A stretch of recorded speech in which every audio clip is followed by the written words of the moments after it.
Diyos na banal, purihin siya at awitan.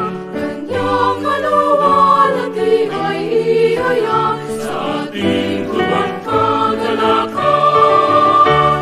at sa pagsilang ng Poong Jesus, kapayapaan ang nanay. Sa madang loob ay ating talikdan at magmana ng tunay. Umawit ang bayan ng Poong mahal, ng himig ng kagalakan.